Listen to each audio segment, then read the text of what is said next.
The Radical. Fundamental principles of freedom, rational self-interest, and individual rights. This is the Yaron Brook Show. All right, everybody. Welcome to Yaron Brook Show on this Friday. I hope you're all looking forward to the weekend, although for many of us, so many of you, I don't know, the weekend is very similar to a regular day. You're stuck at home, going nowhere, with few options, binging on Netflix shows, or in my case, working. So, a couple of articles came out, one today, one I think it was yesterday or the day before, one by David Henderson, a libertarian economist, and then today by Don Watkins, my friend and co-author, that suggests that it's time, maybe it's always been time, to reopen the economy. And let me just say, absolutely, you know, I never thought the economy should be shut down. It's about time. We need more voices. So it's time, unequivocally, to open the economy. And it's not about opening the economy. Because I think particularly the left likes to focus this on economics and present this health versus economics, dead people versus economics. But I think Alex Epstein made a good point on this show, I don't know, over a month ago. This is about values. This is about individual values. This is about individual life. This is about opening up your life, returning you to a state of freedom to make choices about your life, about your values, about the pursuit of your happiness. And the economy is a big part of that because we know that our lives, work and all the values that come from work are an incredibly important part of our pursuit of happiness and our pursuit of life in our ability to pursue all our values. And that the lockdowns have basically made us all, not all of us, but many of us, wards of the state. They've created massive unemployment, which is then, the pain of that is mitigated by the fact that we just get a check in a bank account automatically without even knowing from the government with money so we can live. As if all that's necessary is the money, as if there's an endless supply of the stuff so they can keep paying us, as if it's a substitute for freedom. And indeed, one of my biggest concerns about something like UBI is that once the government is paying our bills, once the government is sending us checks every month, well, the government owns us, controls us. Why can't it tell us what we can and cannot do, how we live, what values we pursue, how we use the money, and everything else? So it's time to liberate us, to leave us alone, to free us. Now, that has risk involved with it. Some people at the margin are going to die. Some hospitals might get overloaded that wouldn't get overloaded if we have these lockdowns in place. That is the price we pay. And I think it's a legitimate price because it's a price that we're paying not for our freedoms, not for our liberty. It's a price that we pay for having a mixed economy. It's the price that we pay for having the government involved in healthcare. Because a capitalist economy wouldn't result, I don't believe, in significant hospital overloads, wouldn't involve shortages. We'll talk about shortages in a minute. And how even today there's zero reason for shortages. But if there are hospital overloads, if more people die than necessary, The blame, the moral responsibility of that is that anybody who advocates for a mixed economy, anybody who advocates for more government intervention in healthcare or for the existing level of government intervention in healthcare, a free market healthcare system would handle what is thrown at it. And again, okay, we might need in certain places where the level of emergency is so extreme, short-term lockups so that hospitals can catch up, given that the government is already involved in hospitals. But 90% of this country is not there. 90% of the country is not in an emergency situation that requires lockdowns that last 2 months. We do not sacrifice as those who stand for individualism, those who stand for individual freedom and individual liberty and individual rights at the core of all that.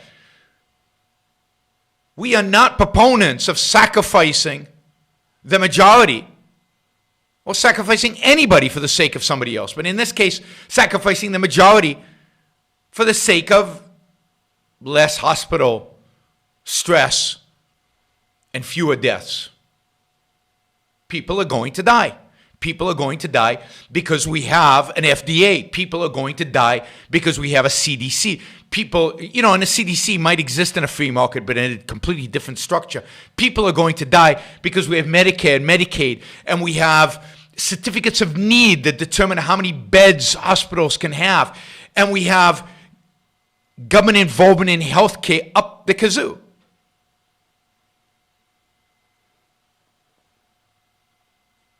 So that's why they're going to die. Not because lockdowns are eliminated. Not because individual Americans are free to live their lives as the founders intended them.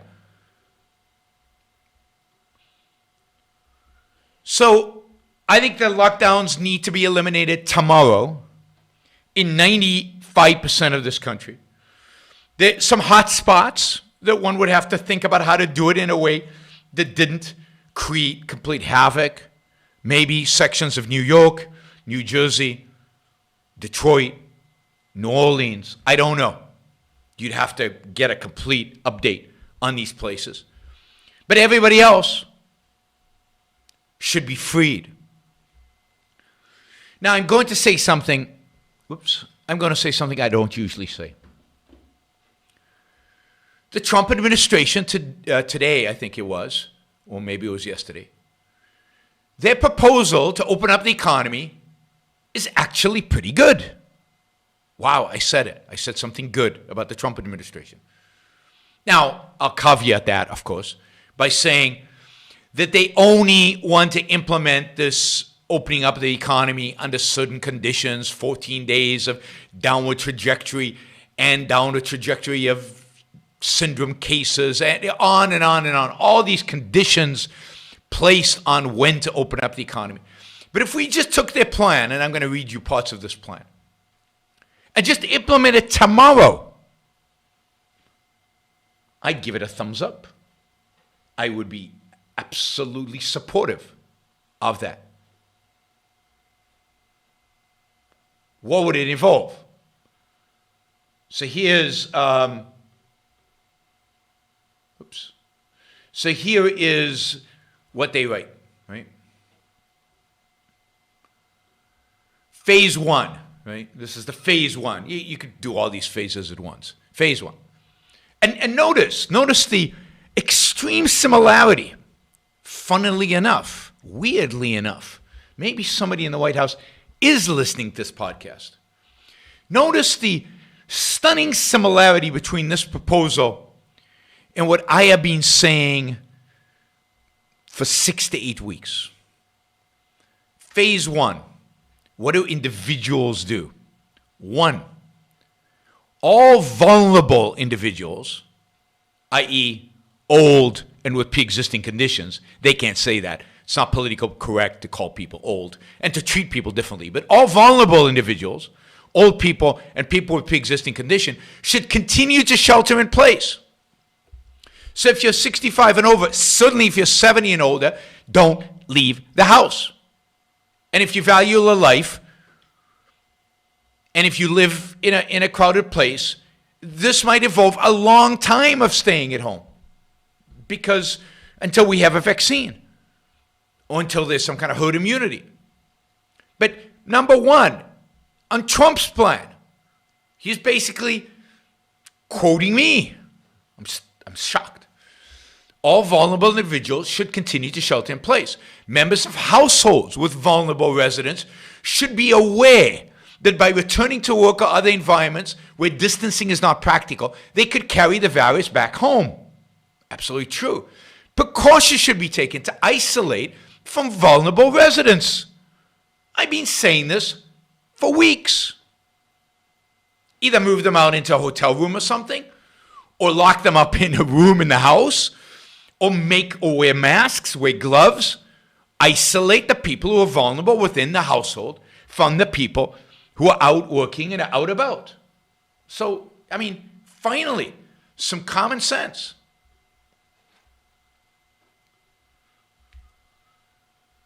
And I'm copying the super chat questions onto a different board because otherwise they disappear on me. Second, all individuals when in public, parks, outdoor recreation areas, shopping areas, should maximize physical distance from others. Social settings of more than 10 people where appropriate distancing may not be practical should be avoided unless precautionary measures are observed. Wow, how reasonable is that? Just stay away from people when you're in public. Social distancing, we can all do that voluntarily. And indeed this says, people should appropriate distances. They're not trying to tell you how much.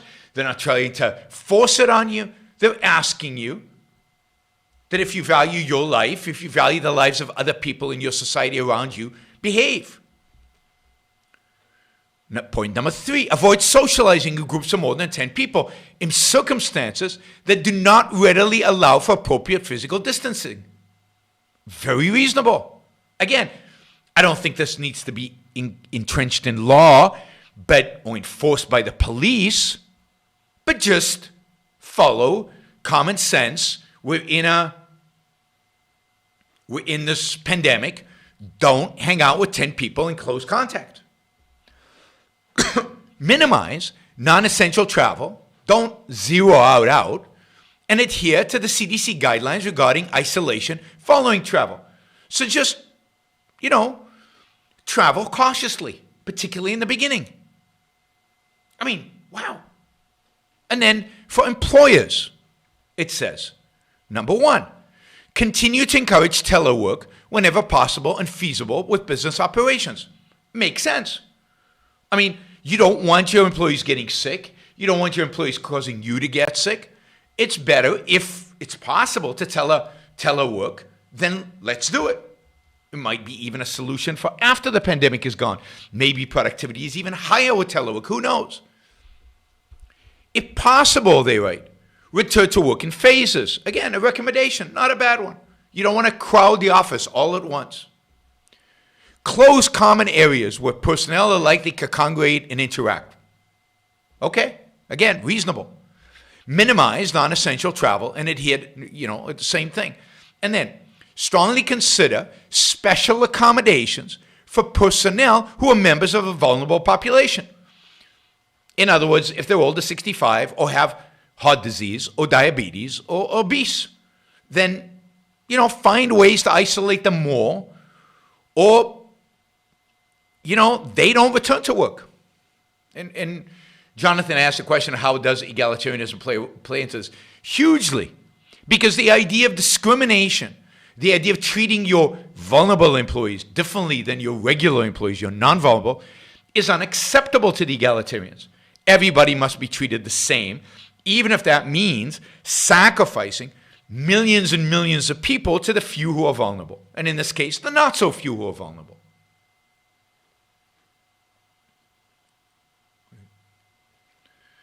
So that's employers. Reasonable accommodations. I can't think of any I would add. What about specific types of employers? So here they're saying schools and organized youth activities, they should stay closed if they're already closed. I don't agree with this. I think they should open immediately. I don't think children are a problem. Children are an issue. Don't hire to take care of those children people who are members of vulnerable populations. So if a teacher is obese, has diabetes, or has heart disease, she should probably stay home. If the teacher is young and healthy, what's the problem? So open up schools, open up camps, open up kindergartens, open them up now. Here's one. Visits to senior living facilities and hospitals should be prohibited. I agree completely, not by law, but by the senior living facility and by the hospital. Now, again, I've been recommending this from the beginning. Let's isolate the vulnerable, primarily those above age 70. Keep them in isolation. Make sure they don't interact with people who have not been vetted through testing, vetted through the appropriate hygiene. Those who do interact with residents and patients must adhere to strict protocols regarding hygiene. Absolutely. I mean, look at the catastrophes that have happened in our senior facilities, in senior living facilities all across the country. Easy. Just lock them down. Large venues should operate under strict physical distancing protocols. Fine. Shouldn't be that hard. Let the venues figure it out. After all, remember, it was the NBA that suspended the season before the lockdowns even started. So you'd think that NBA stadiums, football stadiums, baseball stadiums can figure out mechanisms. Maybe. They can even test. Maybe they can test in advance. Who knows what they will come up with? Who knows what the market will come up with? Just be safe. And if you're not safe, people won't come. So you as a owner of a venue have a strong incentive to be safe. Elective surgeries should resume. Now, here they say they can resume, but only in outpatient facilities. I think that's too broad. I think in places where the hospitals are overcrowded, like in New York, they should only resume in outpatient facilities. But places where the hospitals are still doing fine or not overcrowded, just maybe stressed a little, there's no reason not to start elective surgeries in hospitals for now, until there's signs of real stress. Gyms can open if they adhere to strict physical distancing and sanitary protocols. Absolutely. Bars should remain closed. Why? Well, maybe because people, when they drink, don't use their common sense. I'd say open restaurants, open bars, and just have those businesses use their self-interested motivation to socially distance people. Spread out the tables more. Only take on fewer guests. Make sure that tables are distant from one another. By the way, in phase 2 of Trump's recommendation, again, all vulnerable individuals could continue to shelter in place. Absolutely. And the same stuff about members of the household. Absolutely. All individuals when in public should maximize physical distance. Right. And here they say non-essential travel can resume. And I agree.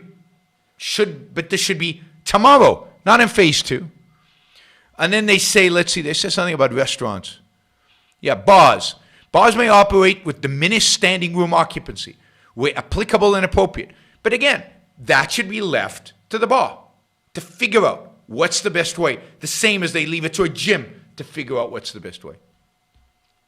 So I like this. I like this protocol. I just think it should be implemented now, immediately. Open up the restaurants.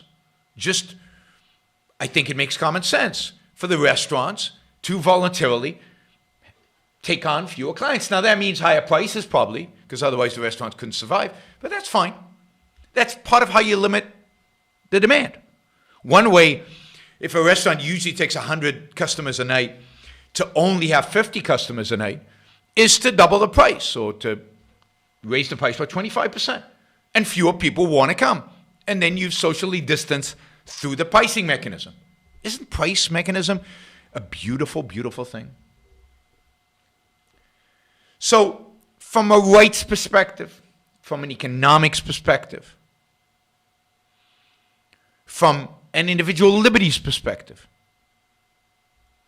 it is time to open up. It was always time to open up this economy, to stop this ridiculous shutdown, and to let individuals make choices, make decisions for themselves while focusing on a robust educational effort around vulnerable populations, how to protect them, how to shield them, how to isolate them, and how to prevent young people who are now going out from infecting them. I've been suggesting this from day one. Now, in addition to all this, what should, of course, be done, won't be done, but it should, of course, be done, is testing, tracking and isolating. But for that, you would need you need a government that was organized, or you would need to incentivize the private sector to do it in ways that we're not doing that. How would you, for example, what do you think would be the mechanism by which you could get testing ramped up? How could we get, instead of, 100,000 tests a day, how do we get it up to 3 million tests a day? I wonder what the solution to that is. I mean, here's a proposal. Right now, reimbursement for tests by the government is $40 a test, $40 a test. So every test that a private lab or hospital or some lab that's not the CDC does, they get $40 for it. Now, at $40, they're making a little bit of money, but not much. They can't hire new staff. It's limiting. But, one of the things we know about economics is that supply curves are upward sloping. What does that mean? That means that the higher the price, the more the supply. That is, the higher the price we're willing to pay, the more supply will be provided. It's just economics 101. So if suddenly there's a massive demand for Porsches at a significantly higher price than what they sell for today, a bunch of people, millions of people decide they're willing to pay $200,000 for a Porsche. Guess what will happen? Many, many Porsches will be produced in order to satisfy that demand. Imagine if the government tomorrow said, given that the government is the buyer of tests, not insurance companies, it is the government, that's the mixed economy we live in. Imagine if the government said tomorrow,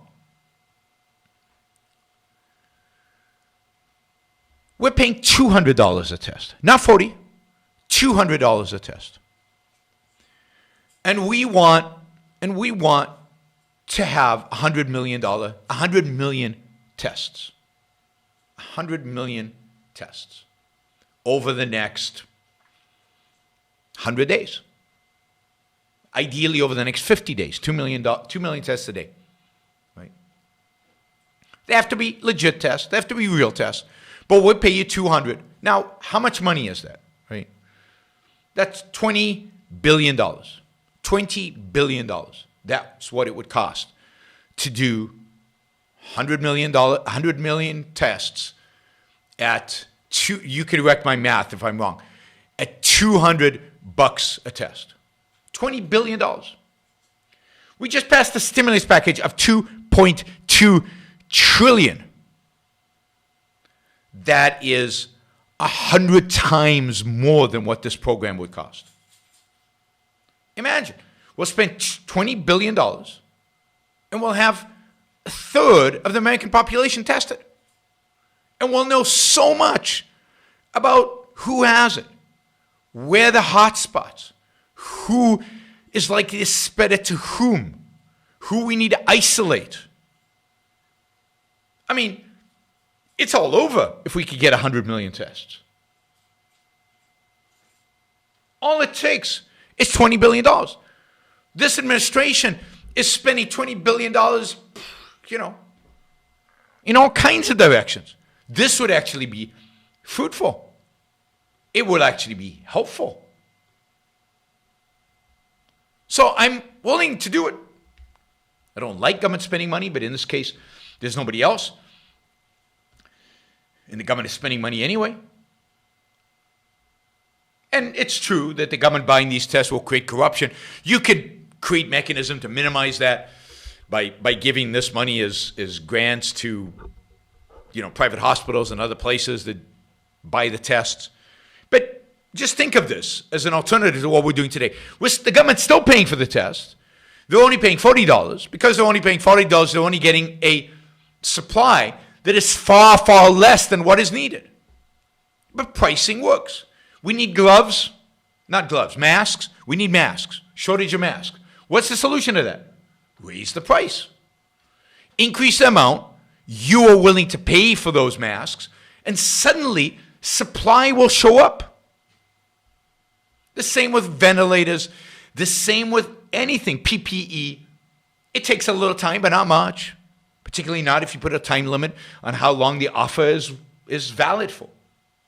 But instead of fighting the price mechanism by laws against gouging, for example, embrace economics, embrace supply and demand, embrace gouging. Use it to your advantage. You eliminate shortages. You increase supply of goods. You get rid of, hoarding. And you solve the basic economic problems, and you, again, make it possible for us to open up this economy, because now we have enough ventilators and enough PPE and enough masks because we're willing to pay what is necessary to generate enough of all of those.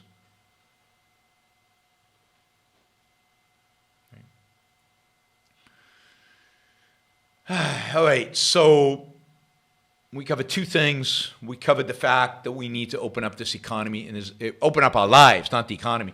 And there's absolutely no reason not to do it. And it's not an issue of reason not to do it. It's the fact that our rights, our freedoms, our liberty, our life demand that we do it, demand that we're free. The government has way exceeded its powers, way exceeded its responsibilities. And if that means more people will die within a certain realm, yeah, that is true. So be it. And the blame on that will fall, as I said in the beginning, on socialized medicine, on Medicare and Medicaid, on government involvement in how many hospitals we get and everything else. Too much government involvement kills people. Too much government involvement kills people. So what we need to do is stop.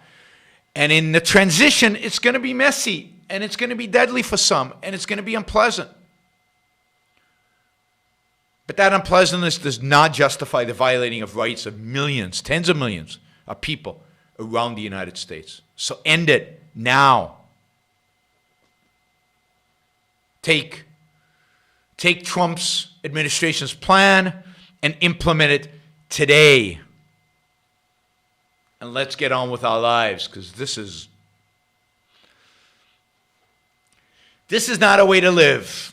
It's not a way to live, guys. Not a way to live when you have to think about going outside, whether the cops are there to stop you. It's not a way to live when you can't open your restaurant that you've invested your life's fortune into. It's not a way to live when you can't go to a restaurant who's willing to serve you. It's not a way to live when you're stuck at home. Not by choice, not because it's the right thing to do for your health, but because some bureaucrat in the government has decided that you need to be stuck at home. It's not a way to live.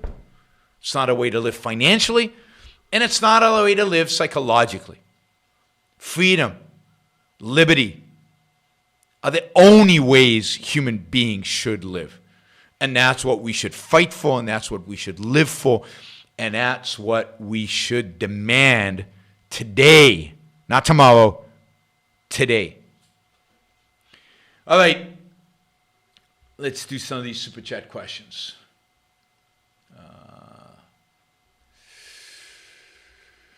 In no particular order. I guess, well, the order is from the beginning to the end. Barrick Gold bought 800,000 antibody test kits to screen workers in their mines and surrounding communities for COVID. Meanwhile, I'm in Western Europe and have no way to get tested. Government inaction. Absolutely. I mean, if you're willing to pay, the tests are there. unless the government doesn't allow private individuals to buy those tests. But by what right? Again, this goes to Jonathan's question. It's an issue of egalitarianism. Why should you, who have money, have the test when poor people don't? That's the argument. One of the reasons you should try not to be poor, one of the reasons to try to become rich, is so that you can afford things like tests when they get very expensive. Money, wealth, is crucial to happiness, is crucial to living, is crucial for prospering as a human being. To put yourself in a position where a virus might bankrupt you, to put yourself in a position where you can't afford a test, to put yourself in a position where you can't afford certain types of health care is not good for you. One of the reasons you just work hard, strive hard to make money. And money gives some people an advantage over others. Hooray for them.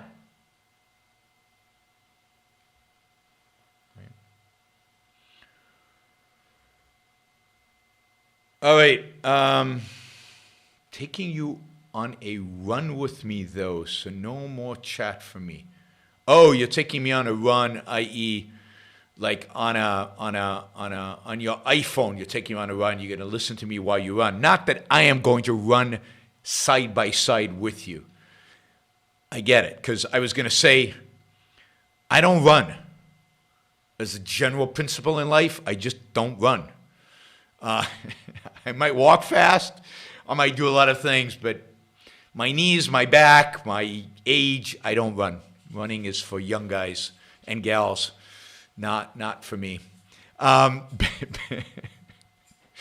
right, but that's not what she meant. She meant she's taking me on her phone and she's going to listen to the show on the phone, I guess. All right, so yes, you cannot get a test in much of the United States. You cannot even pay for a test in much of the United States. And that is despicable and ridiculous. And again, the government should, if the government wants testing done, the government should pay for that testing. And if it wants more testing done, it should pay more. Simple supply and demand.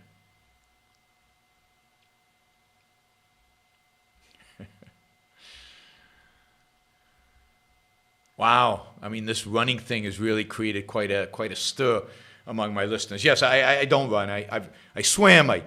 I work out, but I don't run. How I just think of what it does to my back, running, pounding off the pavement. Not good.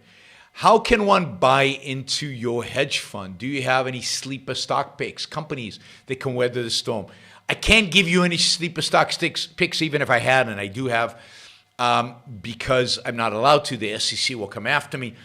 And I can't market my fund on here. I can't tell you how wonderful my fund is or not, because the SEC will come after me. The only way you can buy into my hedge fund is, first of all, you have to be wealthy. So, and this is not me requiring this. This, again, is the SEC. You have to have $5 million of investable securities. You have to have $5 million of investments before you can invest in my hedge fund. If you're interested, if you qualify, you have $5 million of investable securities, and you're interested in investing in my hedge fund, then send me an email, yaron@yaronbrookshow.com, and ask for marketing materials, and then I can, we can talk about it. But I can't talk about it any more than that on the show right now. This is part of the regulatory world in which we live. All right. Let's see. Just copying these down.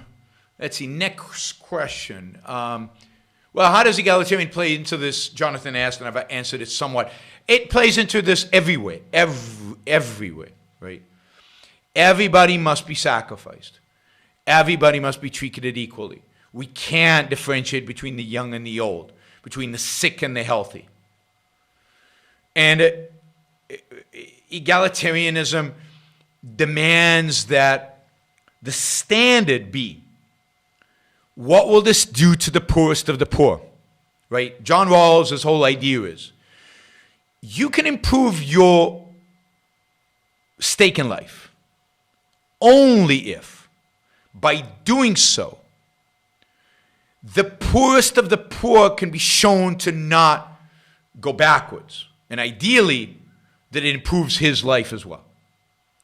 So you can only, the standard for you improving your position, your life, is what happens to poorest of the poor, the most suffering of the suffering.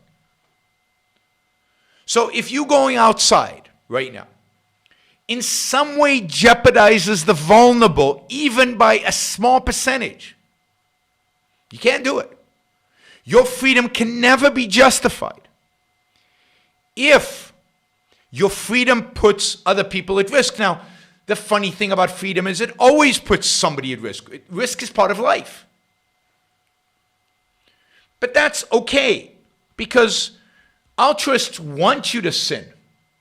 Egalitarians want you to sin. They want you to violate the principle, because then they can apply it when it's convenient. They can guilt you into behaving in the way they want. They can manipulate you. So, of course, if we open up the economy, we open up our lives, then we're placing some people at greater risk. There's no question about that. You can't do it according to egalitarians. That risk is enough to wipe out the benefits from your freedom, because you cannot make anybody else worse off. Anybody. And particularly those who are worst off. And the people who are worst off in this case are the most vulnerable, are the old. So if there's even a 1 in a million chance that you might infect an 85-year-old and therefore kill him, you can't do it. I say that can't be the standard. That cannot be the standard. Unless there is reason to believe that you will infect the 85-year-old, you should be allowed to be free. And you should take into account in your actions. If you are to be a moral person, you must take into account in your actions the possibility that you will infect other people. And therefore, you should socially distance. You should practice proper hygiene. You should do the things that minimize risk to other people. That's just the right thing to do, given that you live in a society with other people. And if there was testing available, and imagine a world in which you can just drive somewhere and get a quick test, pay them $50 and get a quick test. Then imagine a world in which you could test yourself every week. And you'd know whether you pose the risk or not to other people. And as long as you tested negative, you're fine. And as soon as you test positive, you isolate yourself. That's the kind of world we need to quickly move to, because the virus is not going away. A vaccine is not coming soon. Now, treatment is getting better. There's some positive signs on the treatment. But what we need is a regime where we're free. We can easily test ourselves quickly and effectively. Imagine if we had a home kit where we could test ourselves once a week. I mean, wow.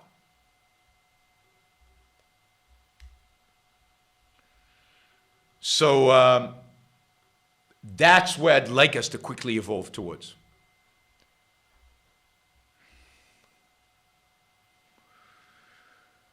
Was there a Wolf Epstein? Which Epstein was this? Can you do a show on the Wolf Epstein debate video?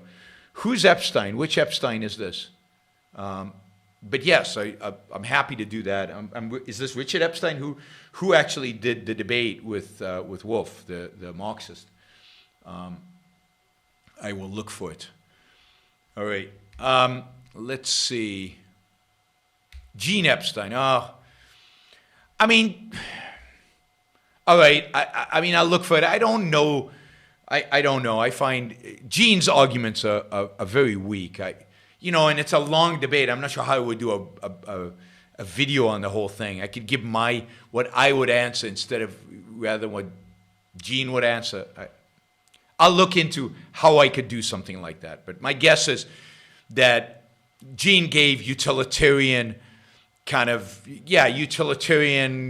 practical arguments against socialism. from a philosophical perspective, very weak. That would be my guess. Yeah, somebody says it was a boring debate. I'm not surprised that it was boring. Is opening up, shutting down repeatedly, actually worse than prolonged lockdown? I don't see why you have to shut down repeatedly. I'd say never shut down. Except in those places that become hot spots and it's absolutely necessary. But I don't think that would happen. I think that if you properly isolate the elderly, if you properly isolate the vulnerable, if hospitalization only occurs in people under 70, then yes, hospitalization is still high, but they're nowhere near as high as if you include 70-year-olds and above, or maybe it's 65-year-olds and above.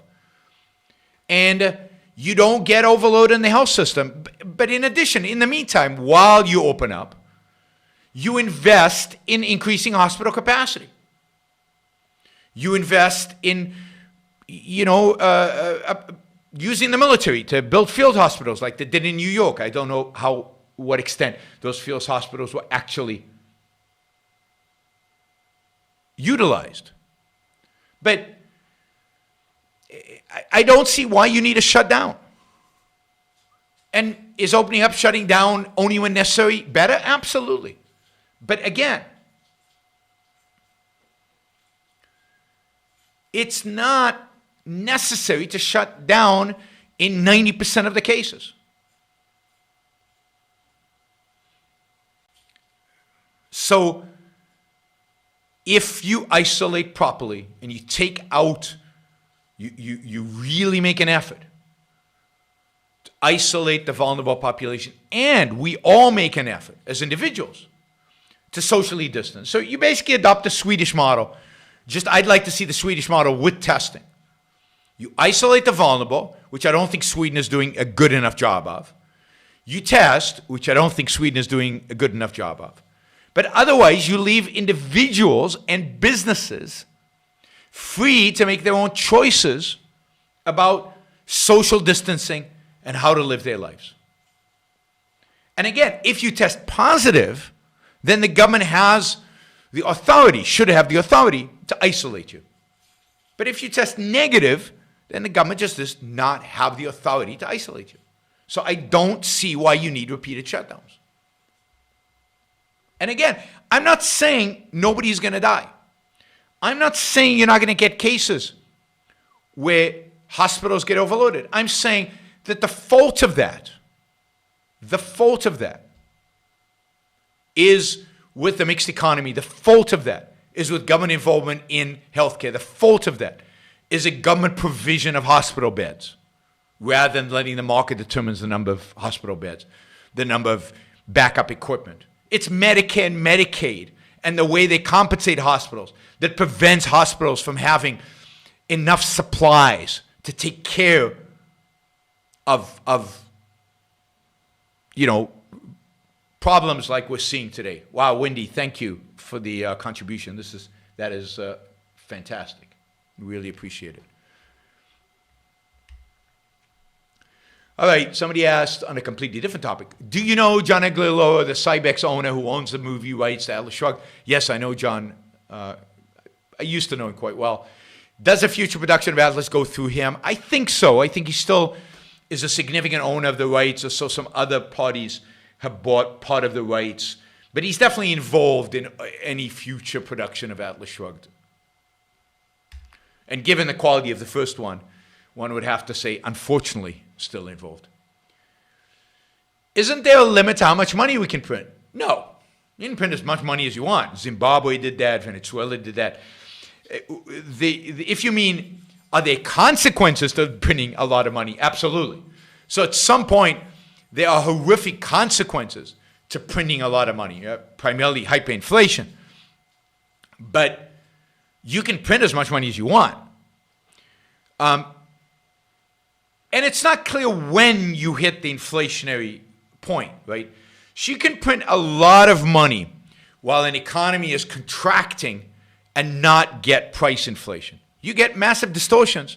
You get massive misallocations of capital. You get massive redistribution of wealth. You get massive dislocations. But you actually don't get price inflation. When you get the price inflation is when the economy is picking up, when the economy is starting to create some wealth, and you're still printing money. That's when inflation takes off. I don't think there's a risk short term in hyperinflation. There certainly is a risk long term, but I do think that economists are pretty sensitive to that risk. But we'll see. They used to be, at least. And we know how to shut down inflation. Jack up, shrink the money supply. Reverse everything the Fed is doing. Do QE, quantitative easing in reverse. You shut down the printing presses. So my primary concern is not hyperinflation. My primary concern is stagnation. Recession that never ends, or not a recession, but a zero economic growth for decades. I mean, that's a disaster. It's truly a disaster. All right, someone bought $10,000 worth of hand sanitizers from the local stores who are now depleted of hand sanitizers, and the guy dramatically raised the price and tried to sell it online. Is this immoral? No, it's actually quite beneficial. Because what he's doing is he is allowing hand sanitizers to go to the people who most value hand sanitizers. You see, the problem was that supermarket, grocery stores, pharmacies didn't raise the prices to begin with. If all these stores, when they saw an increased demand for hand sanitizers, if they had immediately increased the price, then only the people who most valued hand sanitizers would have bought them. There would have never been a shortage. And that would have allowed time and sent a signal, a price signal, to manufacturers. Hey, people are willing to buy hand sanitizers at ridiculous prices. Produce more. You'll make lots of money. And that would have created the increased supply of hand sanitizers. The problem is, when you sell the hand sanitizers at the regular price, when demand is skyrocketed, then you get shortage, and the suppliers are not super motivated to fill in because they're just getting the regular price. But imagine if all these stores doubled the price of hand sanitizers, maybe even tripled the price of hand sanitizers, when they realized there was going to be a massive run on their stores, which is the rational, right, moral, economically sound thing to do. Then hand sanitizer manufacturers would have said, whoa, we can now sell at a higher price to supermarkets because they're going to raise the prices. We can make a fortune here. Let's maximize production of hand sanitizers. And there would have never been a shortage. And as they did that, as they produced more and more hand sanitizers, what would happen to the price? It would come down. It would come down. So you'd solve the supply problem, the demand problem, and the price problem. But supermarkets are not allowed to do that. It's called price gouging. There are laws against it. It's the first law that should be eliminated in a crisis. I mean, it should be eliminated anyway, but in a crisis, it should be gone. Because gouging is the way in which to properly allocate resources. Raising prices is the rational, natural, economically sound, and moral way in which resources like hand sanitizer should be allocated. And this guy is doing us all a favor. I wish he didn't do it because I don't think he's very efficient at allocating resources. I think it should have been the store that did it. We'd be in much better shape. But again, they're not allowed to do that. I mean, I like ticket scalpers. I think ticket scalpers serve a function. That is, they provide tickets last minute. I don't want to, in a secondary market at a higher price if the market justifies a higher price. So ticket scalping is great. If you're getting sexually assaulted in prison and the guards won't do anything, what should you do? Well, contact your lawyer and file a lawsuit against the prison. I mean, I think those lawsuits have happened in the past, but prison guards should be there to protect you from other prisoners. That's part of what the prison system should be doing. And if they're not doing that, then you should sue the prison. You should sue the state for not protecting the rights that you still have as a prisoner. Can you comment on the consequences of the Fed intervention when the pandemic is over? It appears that the Fed goal is to support asset prices. Yeah, so I've talked about this before. What the consequences are going to be are financial, but then there are more profound consequences that have to do with just our view of government. The financial consequences are a lot of companies that shouldn't exist will continue to exist. A lot of companies that should be raising money at very high interest rates are raising money at low interest rates, or being able to raise money at low interest rates because of the Fed. So you're perpetuating the phenomena of what are called zombie companies. Companies that shouldn't exist but exist only because of low interest rates, artificially created by the Federal Reserve. So you're perpetuating the existence of companies that shouldn't exist, which is a drain on economic resources. More than that, you're doing the same with municipalities. You're doing it across the board with businesses, and that has long-term consequences. It's resources are going to the wrong businesses. They're not going to productive activities. They're not going to the best use. They're not going to growth. They're not going to wealth creation. They're going to wealth destruction. And this is why I say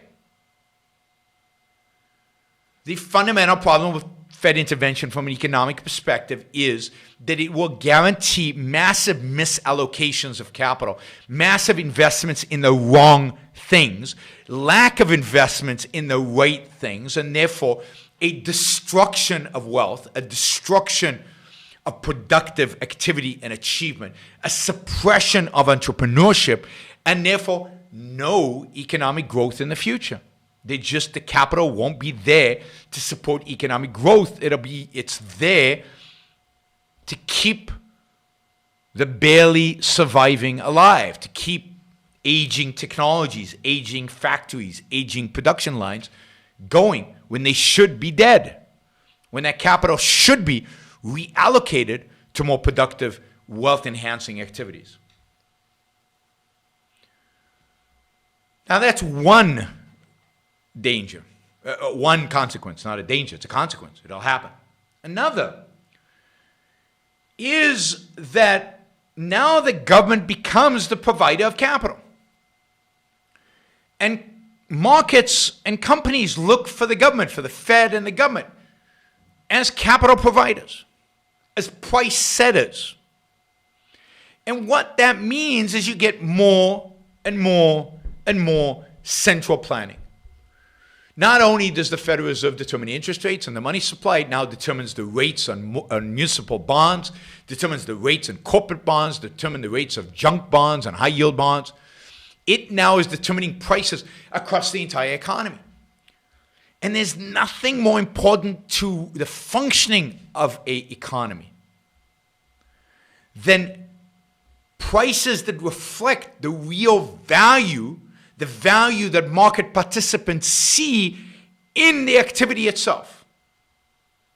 It's how an economy functions. And Mises and Hayek talk a lot about this, about the fact that prices are what coordinate a market economy. It's what I described a minute ago.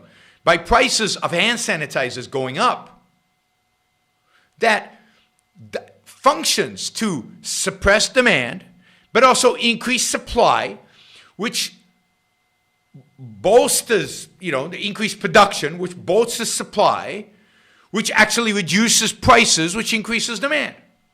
All of that happens because you allow that first price to rise. That's in hand sanitizers. But the same is true of the entire allocation of capital across the economy. And when you distort that, then you have capital flowing into unproductive activities and capital not flowing into productive activities. You get the virtuous, the productive, the wealth creators suffering, the leechers, or just the incompetent, the inefficient, the unproductive, the the old in terms of technology winning, you get massive injustice, economic injustice. So, you get this completely bad functioning market, and capitalism, whatever's left of it, whatever left of markets, collapses. Because without a price mechanism, without accurate prices, without prices that reflect reality, it's hopeless. Markets cannot function. So you might as well be a socialist at that point. In addition, you do get misallocation of wealth. So a lot of people complain about the fact that stock prices go up because of the Fed action. And that's true. The Fed pumps up stock markets by lowering interest rates and pumping money into the system through the big banks, through the dealers in bonds. And that causes bond prices to go up and stock prices to go up. So people who hold bonds, not for the yield, but for the price, traders in bonds, make a lot of money. And people who hold stocks make a lot of money. Not because of any productive activity happening, but because the Fed chose to buy their assets. So you get, again, a huge misallocation of wealth, which some people think is inequality. I'm not sure it's inequality as much as it's a misallocation of wealth. People are making money that shouldn't be making money, and people are losing money that shouldn't be losing money. And people who are saving and expect yields on their bonds can't save because the yields are zero. So they can't make any money. So they then are forced to invest in risky activities, risky investments to get some yield on their investments. And because of the risk, they're going to lose sometimes. And when they lose, they lose. And it's often people who can't afford to lose. So that's just a little bit, the tip of the iceberg of the consequences of Fed interventions. How come STEM people like Bill Gates tend to be unaware of leftist political agendas and uncritical accepting government-funded science? Well, I think that they're not unaware of the political agendas. Some of the political agendas they agree with, and some they think they can avoid the political agenda. They think they can do science without it. They think they can rise above that. Jennifer, thank you. That is incredibly generous, above and beyond your normal generosity. So thank you. So they think they're above it, and they think they can get away with it. And I mean, I'm a fan of Bill Gates's, so, I mean, not of his politics, obviously, but of his actions.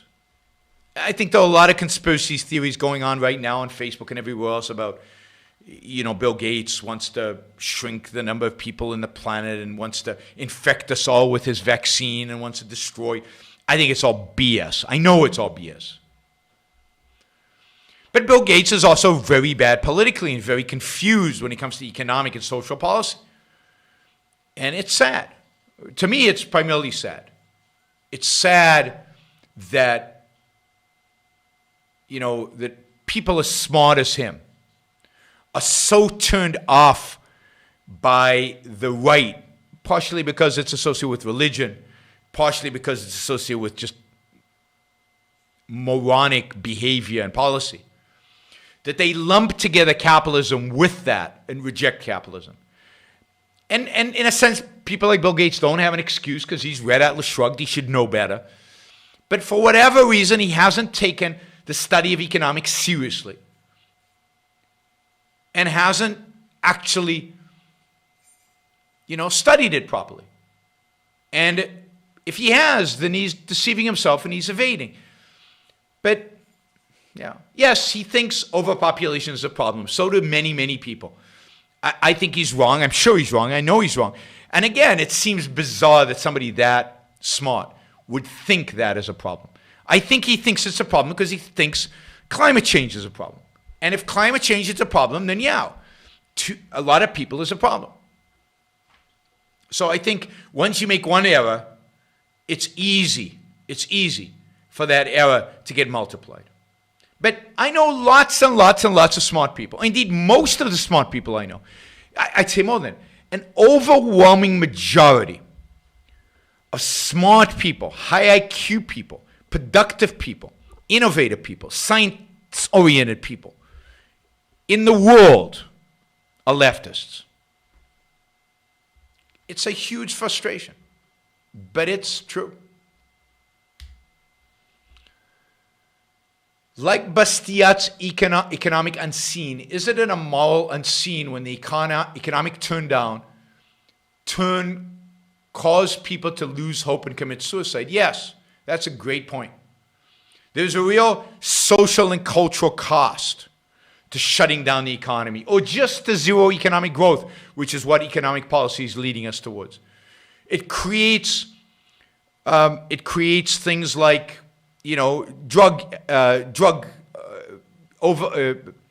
increases in drug use. It creates suicide, depression, and many other phenomena that have a real cost in individual lives. And it takes away opportunities from young people who are idealistic and who want to live a great life and who want to be happy. And these policies take that away from them. And it is a crime. It's a moral crime.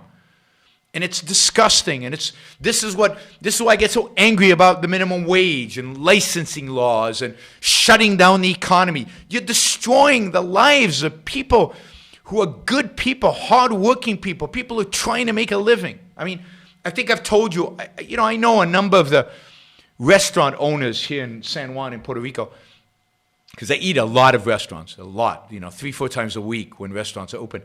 And I get to know these people. And I just picked up some food yesterday from one of my favorite restaurants here in Puerto Rico. And it's a young husband and wife. They're starting out life. He has worked in some of the top restaurants in the United States. I mean, a really talented chef. And they've opened up a little restaurant in San Juan, really good. It's the food is good, the ambiance is good, they're incredibly friendly. The staff is fantastic, they're wonderful, young, ambitious, working hard, trying to make a living. I try to leave a good tip whenever I'm there because I like seeing people who are working and they put their life saving into opening this restaurant. They don't, as far as I know, they don't have a lot of money. And they're shut down. They don't get the choice of designing the restaurant in a way that keeps people separated. No, they shut down. The government has told them they cannot open their business. The government has told me I can't go and eat at their restaurant. And it's disgusting. It's a crime. It's insanity. And all we can focus on is on people dying in hospitals. I get that that's sad and that's not good.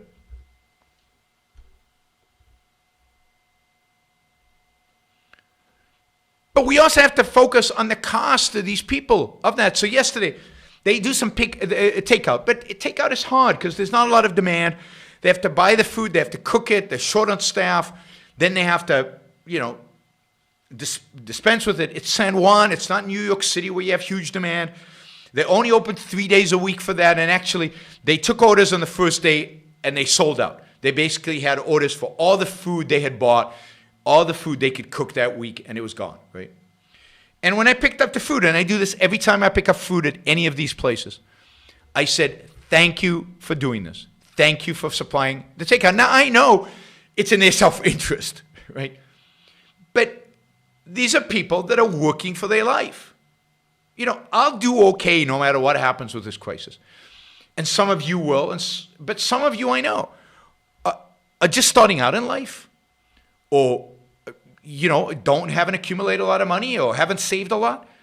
And you need this work. The waiters in this restaurant need the work. This couple who owns the restaurant need to be able to supply the work. And the injustice of what is being done to them is mind-boggling, is disgusting. And it's what should motivate you to speak up about opening this economy up, not because it's an economy, but because it's businesses with people, with employees, with owners, with people who their livelihood depends on it. Depends on it. I don't know what a mukbang is. Somebody's asking me to do a mukbang video. I don't know what it is. So I can't do anything that I don't know what it is. All right, let me ask you to stop the Super Chat questions because it's already over an hour and we still got a lot. Okay. No question, just support. That was the one. Okay. Larry Kudlow has come out in support of the federal government taking on equity positions in the airlines and Boeing in the name of taxpayers who now deserve this because of the government loans to these groups. Thoughts?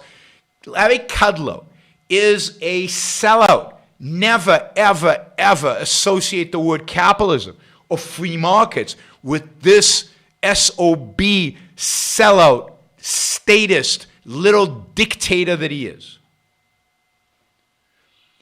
If you want to make the case government shouldn't bail these companies out, great. Let them go bankrupt and reorganize in bankruptcy. But Larry Kudlow is President Trump's chief economic advisor. This administration is a statist, socialist or proto-fascist administration. They want control. And if they're going to, they shouldn't be doing bailouts. But if they're going to do bailouts, you don't take control. Central planning is bad.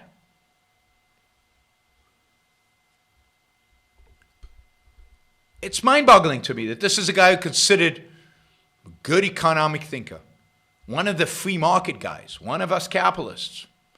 What a sellout, a complete and utter sellout.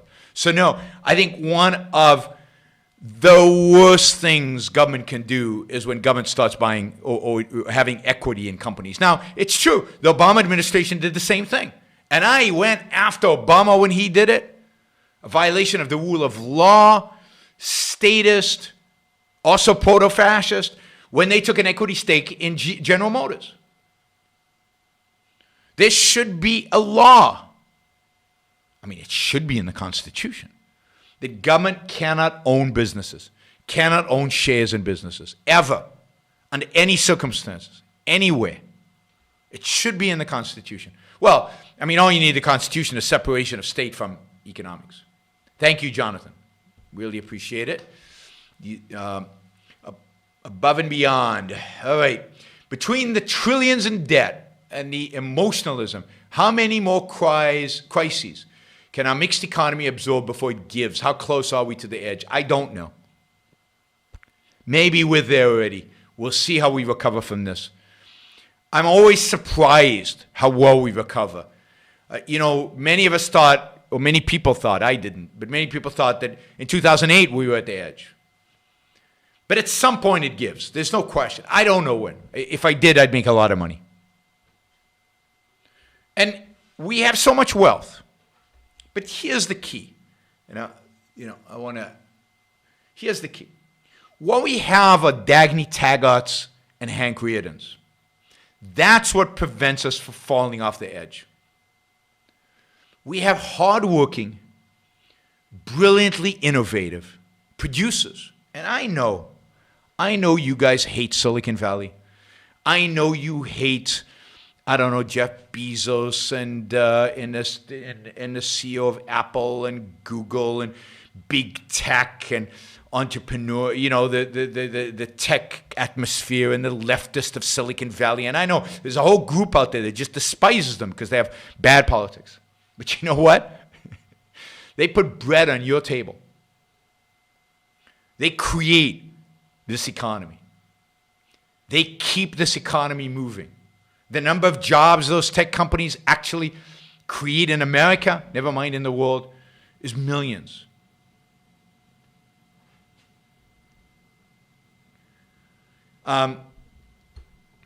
So you got to admire the Hank Reardons, the Dagny Taggarts. They may be wrong politically, but they keep us alive.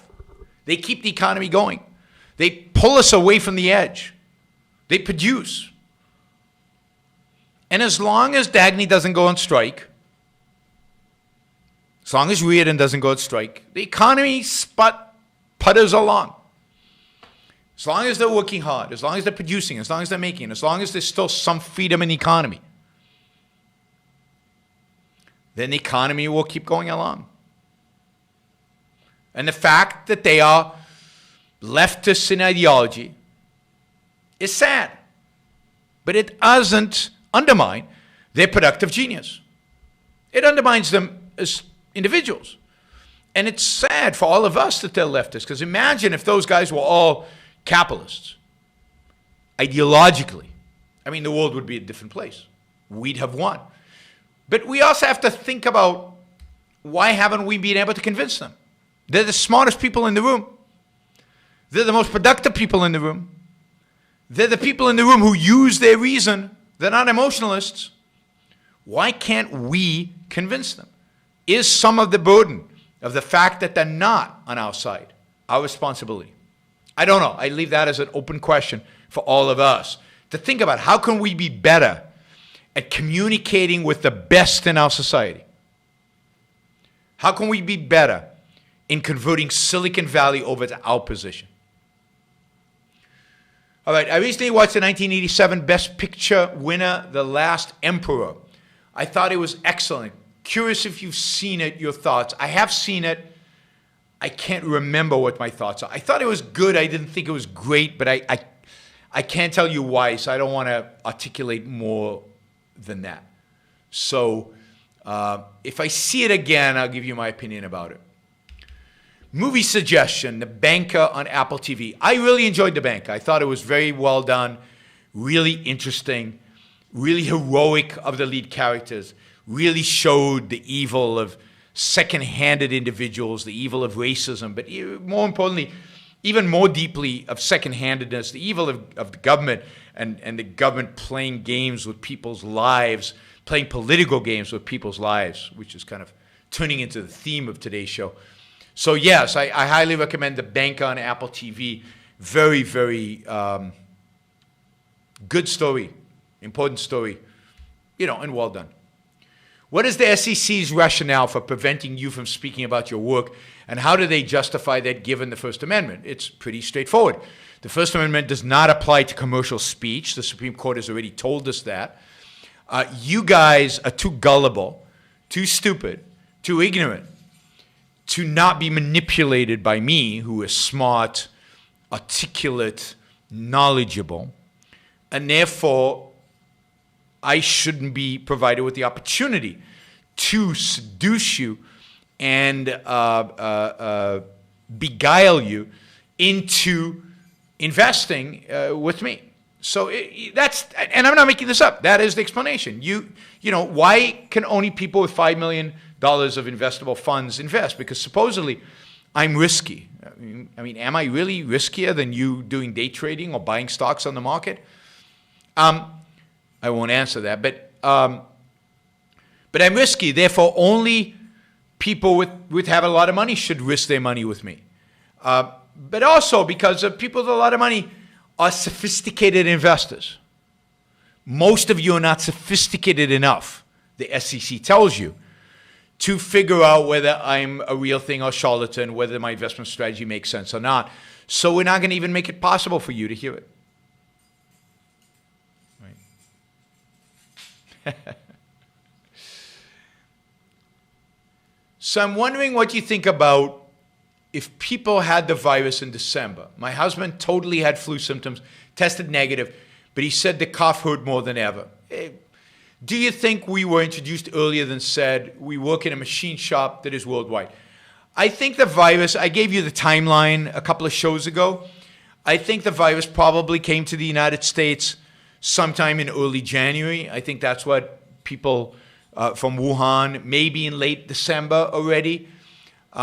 It spread, I think, primarily on the West Coast, in California, in Washington State. So flights in and out of China from the West Coast, Silicon Valley, tech companies. We know it was in the biotech industry because Biogen, a conference that Biogen held, I can't remember exactly when, became a big event where people got infected and then infected a bunch of people when they went home. So it's quite possible you got it in December. Unlikely in December, but possible. But if you tested negative, then you didn't.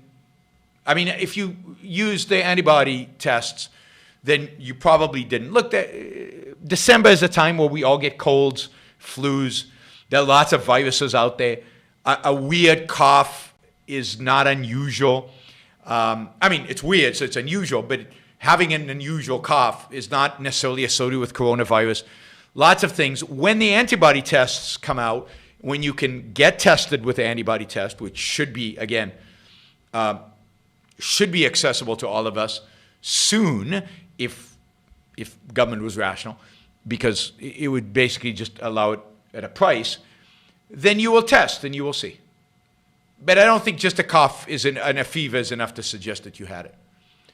I'm being cajoled to support a petition to keep USPS open because a family member works there.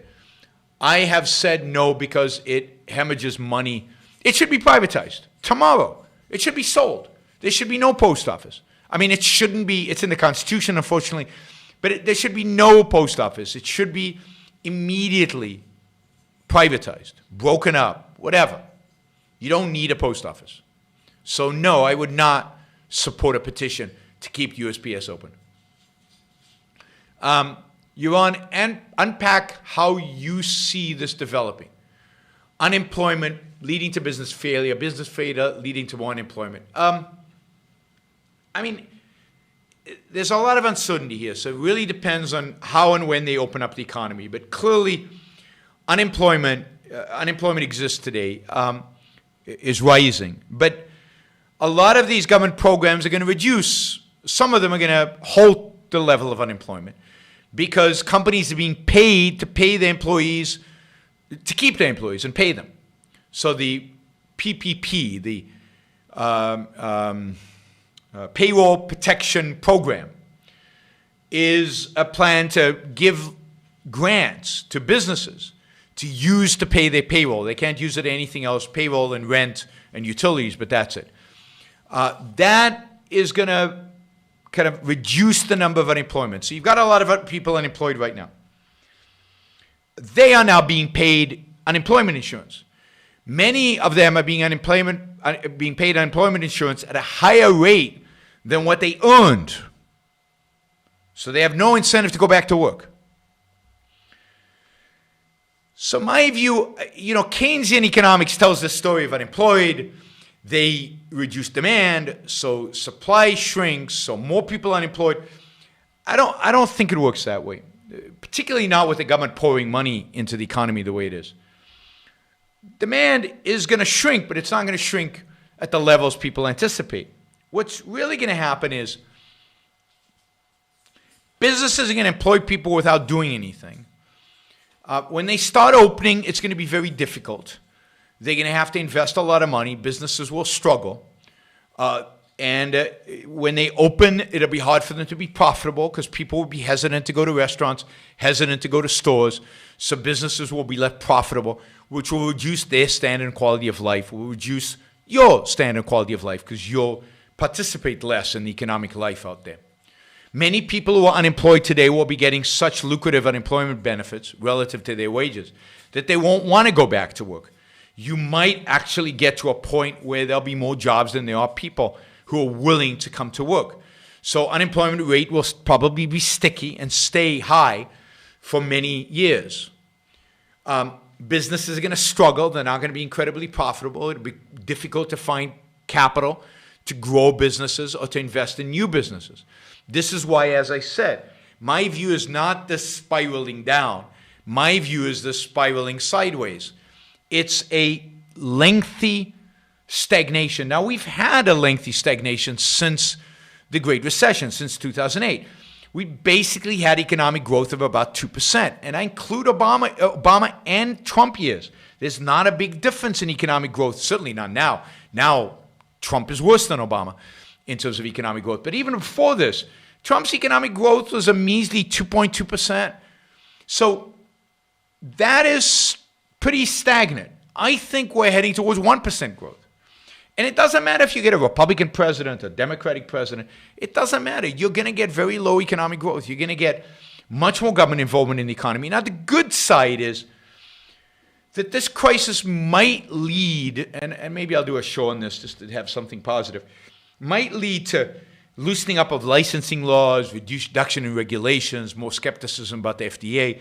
So maybe you get a reduction in regulation that offsets some of this bad stuff. But generally, what I see is long-term stagnation. Which, if you're young, you're screwed. You're screwed. Because there's no way to get out. It's very difficult to get out of that because the debt is just piling up and piling up and piling up. And to pay off that debt, you have to take on more debt or you have to raise taxes. Either way, slows economic growth even more. The more debt there is, the more misallocation of capital there is, the more government spends, the less economic growth there is. And if you're young, you basically have a future of stagnation. Less opportunities to make money, less opportunity to increase standard of living, less opportunities to create wealth. All right, Ryan says we should all read a new textbook of Americanism. It soothes the soul and inspires, absolutely. And it soothes the soul and inspires and gives us the path forward. It gives us the answer to all the questions, the political questions that we face. It tells us what we should and shouldn't do and how we should, and what we should be fighting for. It focuses us on what we should be fighting for. And we're going to be fighting for a long time. So you might as well arm yourself with the best frigging weapons possible. And the best weapons in my world are not AK-47s and F-22s. They're books. They're ideas. And in the battle of ideas, textbook on Americanism is a important, powerful tool if we're ever going to win. So, ideas. It's all about ideas. It's not about the weapon stockpile you have in the basement. It's about the ideas you have in your mind, the ideas you're willing to articulate, the ideas you're willing to write about, the ideas you're willing to help promote. Okay, last question. My wife was curious to read a book I own. I gave her Equal is Unfair. It has sat unread for weeks now. What to do? If I say something, I am worried she will throw it at me. Wait. It's killing me. Help. Why not give her The Fountainhead? Fountainhead is a romantic novel. It's drama. It's exciting. It's passionate. And it's got the ideas in it, more important than Equal is Unfair. Get her to read The Fountainhead and convince her that it's a love story. And it is. Nonfiction, it's hard to sell people on nonfiction. But I think The Fountainhead, that's the book you got to get her to read. And tell her you'll read it with her. That is always, I think, really powerful. Say, let's read a chapter a week. And we can chat about it. And I think wives love it when their husbands do something with them, right?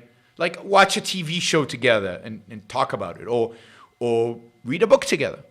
So focus on The Fountainhead. Equal is Unfair down the road, like 3 years from now. There are lots of books better, more important to read, and I think that will entice your wife more, right? Fountainhead. It's a fountain.